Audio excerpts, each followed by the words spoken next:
my name is Simi. My question is, why are the ladies not allowed to divorce their husbands in Islam? Sister asked the question that why aren't the ladies allowed to divorce their husband? As far as divorce is concerned, sister, broadly, you can categorize divorce into 5 categories. One is by mutual consent of the husband and wife both. First category. Second category, unilaterally by the will of the husband.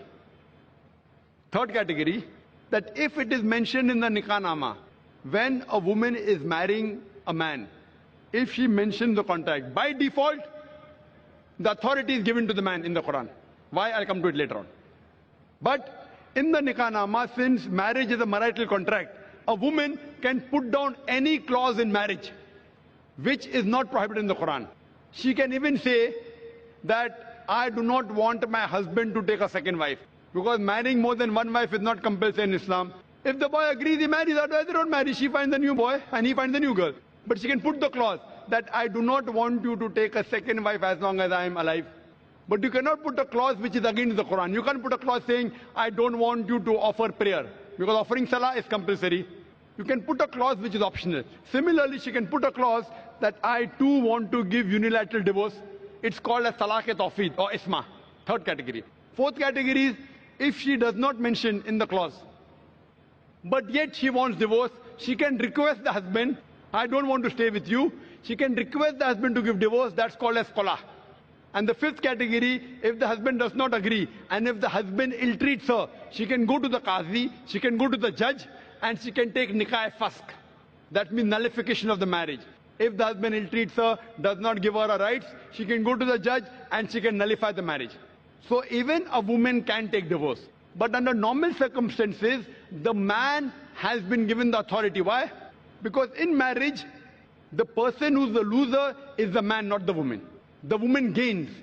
If you heard my talk last week on last Saturday, in the talk, Women's Rights in Islam, Subjugated or Protected, I mentioned that during marriage, the woman is on the receiving side. The Quran says in Surah Nisa, chapter 4, verse number 4, that give to the woman in marriage a marital gift, mahr. In marriage, it is the husband who gives to the would-be wife an amount, a mahr. And mahr can be any amount.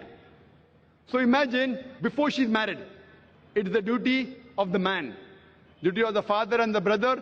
After she's married, it's the duty of the husband and the son to look after lodging, boarding, clothing, all financial aspects. And if divorce takes place, it's the duty of the parents to look after her. If not the parents, it's the duty of the society to look after her. If not the society, it's the duty of the Islamic State to look after her. So she's financially secured. If divorce takes place, the man gives the divorce, he loses the mahr. But the woman, she's on the receiving end.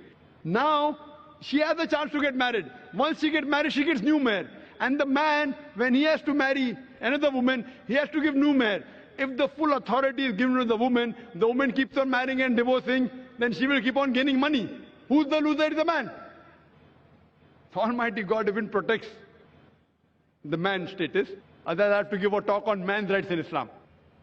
Because if a divorce takes place, man is more of a loser than a woman, financially and otherwise. Woman gets protection from the family, from the society, from the state. Man doesn't. So because of that, Allah Almighty God has secured the man. But yet if the woman wants, she can mention in the marital contract, she too can give divorce. Or she can request divorce from the husband, called as kula. Or if the husband ill-treats, she can go to a judge and she can nullify the marriage, which is called as nikah-e-fasq. Hope that answers the question. Yes, thank you. Yes, the sister.